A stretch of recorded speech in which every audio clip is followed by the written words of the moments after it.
Hello everyone, I'm Vicky. You are welcome to Vicky Easy English. So now in this video we will learn about some interesting topic, okay? That will help us very much to talking and to create advanced sentences, okay? Because we talk and we use simple word and simple sentences while talking to others. But now after learning these concept we will use some advanced sentences, okay? So now before starting, uh, this is my request to you all. Please like, share and subscribe my channel. And without delay now I'm going to start, okay? सो जैसा कि हम लोग देख सकते हैं spoken English के लिए बहुत ही ज़रूरत है, बहुत ही महत्वपूर्ण है। देखिए हम लोग 5 गो स्ट्रक्चर का पढ़ेंगे आज, ठीक है? 5 स्ट्रक्चर की मदद से हम लोग एक एडवांस सेंटेंस बनाना सीखेंगे, ठीक है? जैसे फर्स्ट में लिखा हुआ in terms of speaking, speaking बोल दिए, in terms of plus V1 में ING लगाएंगे, ठीक है? इन टर्म्स ऑफ फिर V1 में लगाएंगे ING, यानी भारत का चौथा रुपये यहाँ लिखेंगे। फिर कब लिखेंगे? जब बोलते हैं ना कि के मामले में, आगे बताएंगे डिटेल में के मामले के सेंस में होगा तो इस स्ट्रक्चर का प्रयोग करेंगे। फिर लिखेंगे late plus Elon plus V1, भाव का पहला रूप, तो दूर की बात है तो छोड़ो, इस तरह के सेंस में। देयर मस्ट बी सम वे, कोई तो तरीका होगा। इफ़ आई हैव माई वे, अगर मेरा बस चले तो, अगर मेरा चलती चले तो, इस तरह से बोलते हैं ना, उसके सेंस में प्रयोग करेंगे। एक्चुअली द थिंग इज, वो क्या है ना, असल में बात यह है कि, ठीक? तो चलिए बारी से हम लोग सीखते हैं सभी को। तो पहला है मेरा इन टर्म्स ऑफ, ठीक है? इन टर्म्स ऑफ इस स्ट्रक्चर का प्रयोग कब करेंगे? जैसे बोलते हैं ना कि वह गाने के मामले में, वह गाना गाने के मामले में बहुत अच्छा, वह गाना गाने के मामले में कोई भी नहीं उससे बराबरी कर सकता, इस तरह बोलते हैं ना। तो चलिए इसे बनाते हैं। ये गाना गाने के मामले में, खेलने के मामले में, या बोलते हैं किसी की मदद करने के मामले में वो सबसे आगे रहता है, यानी के मामले में। इस तरह के हिंदी में अगर बोलेंगे तो बोलेंगे इन टर्म्स ऑफ, फिर भाग का चौथा रूप प्रयोग करेंगे, ठीक है? चलिए बनाते हैं, एक एग्जाम्पल लेते हैं। जिसे बोलते हैं ना कि इंग्लिश बोलने के मामले में वह सबसे अच्छा, इंग्लिश बोलने के मामले में वह बहुत अच्छा, तो बोलेंगे in terms of, in terms of speaking English. इसका हिंदी होगा in terms of speaking English. बोलना क्या, बोलना है ना मेरा भार, तब भार में ING लगा दिया। स्पीक मतलब होता है बोलना, स्पीक मतलब होता है बोलना, इसमें ING लगा दिए, हो गया स्पीकिंग हो गया यहाँ। तो हो जाएगा इंग्लिश बोलने के मामले में। इसका हिंदी हो गया इंग्लिश बोलने के मामले में वो अच्छा, कौन अच्छा, वो अच्छा है। यहाँ लिख देंगे he is very good, very good मतलब बहुत अच्छा, ठीक है? फिर बोलते हैं कि गाना गाने के मामले में उससे कोई नहीं बराबरी कर सकता, गाना गाने के मामले में उससे कोई नहीं बराबरी कर सकता। तो लिखेंगे no one can compete, compete मतलब कंपटीशन सबसे बना है, कॉम्पीट, ठीक है? No one can compete with him, कोई भी नहीं बराबरी कर सकता उससे, कोई नहीं उसके साथ, यानी उससे कोई नहीं बराबरी कर सकता। किस मामले में? गाना गाने के मामले में। तो लिखेंगे in terms of singing a song, ठीक है? समझ गए होंगे, पूरा उम्मीद है कि समझ गए होंगे। से बोलते हैं ना कि नाचने के मामले में कोई नहीं हरा सकता, क्रिकेट खेलने के मामले में वह सबसे आगे रहता है, इस तरह से। अब चलिए दूसरा लिखा है लेट अलोन प्लस V1, इसका मतलब है तो दूर की बात, तो इसका हिंदी होगा तो दूर की बात है, या भी लिखते हैं तो छोड़ो, इस तरह इसके सेंस में भी लिखते हैं तो छोड़ो ना बोलते हैं। लिखना तो दूर के बाद, उसको पढ़ना भी नहीं आता है ना। और जैसे मान लें कि 3-4 को दोस्त बना रहा है, पार्टी के लिए प्लानिंग कर रहा है, तो ना बोलते हैं, जैसे उसको बोलो ना पैसे के लिए, तो बोलता है अरे पैसा नहीं देगा, वो पैसा देना तो दूर की बात, वह तैयार भी नहीं होगा, इस तरह से बोलते हैं। सेंस में प्रयोग करेंगे। लेकिन जैसे लिखा है इसका क्या होगा Hindi, late plus iron plus V1 का प्रयोग कब करेंगे? लेकिन तो दूर की बात है ना, जैसे बोलते हैं ना कि लिखना तो दूर की बात, उसको पढ़ना भी नहीं आता।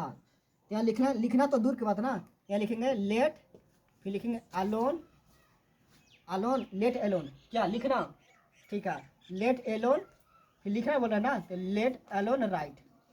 इसका हिंदी में लिखना तो दूर की बात, उसको पढ़ना भी नहीं आता यानी वो पढ़ना भी नहीं जानता, तो लिखेंगे he does not know how to read. लिखना तो दूर की बात, उसको पढ़ना भी नहीं आता, इस सेंस में। और जैसे बोलते हैं ना कि बोलना तो दूर की बात, कॉल करना तो दूर की बात, वह फ़ोन भी नहीं उठाता या फ़ोन भी नहीं उठाया पास्ट के लिए। जैसे फ़ोन करें तो दूर की बात, फ़ोन किए तो फ़ोन भी नहीं उठाया, तो यहाँ लिखेंगे लेट अलोन कॉल। कॉल करना तो दूर की बात, उसने फ़ोन भी नहीं उठाया, तो लिखेंगे he did not even receive the call। यानी फ़ोन करना तो दूर के बाद उसने कॉल भी नहीं उठाया, इस सेंस में प्रयोग करेंगे इसका। और अगला है मेरा अगला मेरा है there must be some way. There must be some way, इसका प्रयोग आप करेंगे there must be some way का। इसका हिंदी होता है कोई तो तरीका होगा। इसने बोलते हैं कि कोई तो तरीका होगा, इस समस्या का हल करने का कोई तो तरीका होगा, इस समस्या का हल कोई ज़रूर होगा, ये इस मैथ को बनाने का कोई तो फार्मूला होगा, इस तरह बनाता है, उस सेंस में इसका प्रयोग करेंगे देयर मस्ट बी प्लस सम वे। जैसे बनाते हैं कि इस समस्या का हल करने का कोई तो तरीका होगा, तो बनाते हैं जैसे लिखते हैं there must be some way. इसका है कोई तो तरीका होगा क्या करने का, सोल्व करने का ना। There must be some way to solve this problem. यानी इस समस्या को हल करने का कोई तो तरीका होगा। हाँ, और जैसे मान लीजिए कि कोई व्यक्ति है, ठीक है, से कोई गुस्सा हो जाता है, किस तरह से बात करें उसको, किस तरह से बात करें कि बात कर सके, ठीक है। तो बोलते हैं ना कि कोई तो तरीका होगा, किस तरह से बात करें, कोई तो तरीका होगा उनसे बात करने का। तो लिखेंगे देयर मस्ट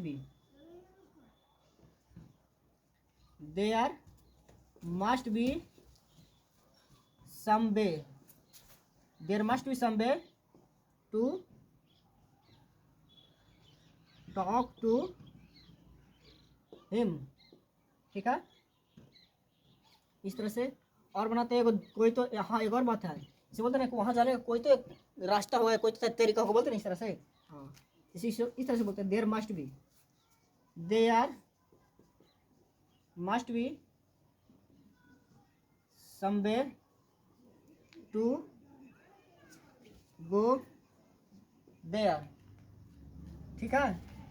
चलिए अब अगला हम बनाते हैं। अगला है मेरा है इफ़ आई हैव माई वे, अगर मेरा बस चले। इसका हिंदी होगा अगर मेरा बस चले, अगर मेरा चलते चले ना बोलते हैं, अगर मेरा चलते चले। अगर इसका इस सेंस में इसका प्रयोग करते हैं कि मेरा बस, वो बस की बात नहीं कर रहे जिसकी वजह से हम, जिसके सहायता से हम लोग आते जाते हैं, वो बस नहीं। यानी अगर मेरा बात को अमल किया जाए, अगर मेरा बात को माना जाए, अगर मेरा बात को वैल्यू दे सबको, तब उस सेंस में कि अगर मेरा बस चले तो मैं तुमको 10 रुपये पैसे दूंगा, अगर मेरा बस चले तो किसी को मारना नहीं दूंगा, ठीक है। यहाँ लिखते हैं इफ, इसको बनाते हैं कि अगर मेरा बस चले तो मैं तुमको यहीं रहने दूंगा, अगर मेरा बस चले तो तुमको 10 रुपये पैसे दूंगा। तो लिखते हैं if I have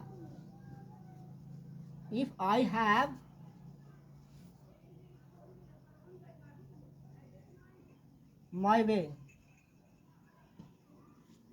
I will give you 10,000, I will give you 10,000। अगर मेरा बस चले तो मैं तुमको 10 रुपये पैसे दूंगा, अगर मेरा बस चले तो मैं किसी को नहीं आने दूंगा, बोलते ना, अगर मेरा बस चलेगा ना तो मैं किसी को घुसने दूंगा, किसी को नहीं आने दूंगा। तो बनाते हैं इसका, अगर मेरा बस चले तो मैं किसी को नहीं आने दूंगा। तो इसका हिंदी होगा इफ आई हैव, पहले बनाएंगे अगर मेरा बस चले, इफ आई हैव माई वे। इसके हिंदी अगर मेरा बस चले तो मैं किसी को नहीं आने दूंगा, अगर मेरा बस चले तो मैं किसी को नहीं आने दूंगा। तो I will not let anyone come. अगर मेरा आवाज चले तो मैं किसी को नहीं आने दूंगा, ठीक है, इस तरह से प्रयोग करते हैं।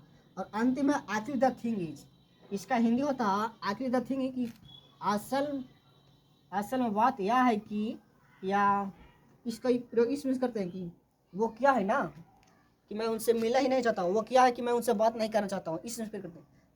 असल में बात यह है कि मैं अभी पढ़ रहा हूँ। असल में बात यह है कि मैं अपना काम पूरा कर चुका हूँ। असल में बात यह है कि मैं अपना काम कर रहा हूँ। असल में बात यह है कि मैं अभी पढ़ रहा हूँ तो मैं कहीं नहीं जाऊँगा, इस सेंस में प्रयोग करते हैं। ना बोलते हैं कि चलो ना खेलने चलते हैं, चलो ना, तू बहुत डरता है, नहीं भाई ऐसा बात नहीं है। असल में बात यह है कि मेरे पापा जाने नहीं देंगे, मेरे पापा बहुत डांटेंगे, ठीक है। असल बात यह है कि तो लिखा हुआ एक्चुअली द थिंग इज, इसका मतलब क्या हुआ, असल में बात यह है कि वो क्या है ना कि मुझे जाने का मन ही नहीं है। तो लिखेंगे एक्चुअली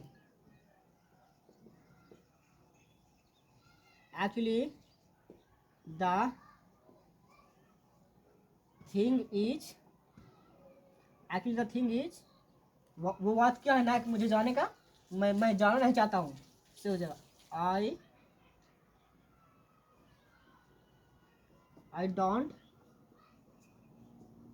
वांट टू गो, ठीक है। असल में बात यह है कि मैं अभी पढ़ाई कर रहा हूँ। तो लिखेंगे actually the thing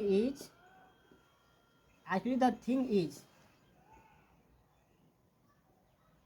I am studying no, इस सेंस में प्रयोग करेंगे। तो मुझे पूरा उम्मीद है कि आप लोग समझ गए होंगे इलाके असली वमन। ये बोलते हैं ना कि वो बात क्या है ना कि मैं यह मैथ बना चुका हूँ। Actually the thing is I have solved this math. Okay, so now I want to request you, please like, share and subscribe this video, okay? And again I will come in the next video with a new topic. So please like, share and subscribe my channel. So please, thank you for today. Bye.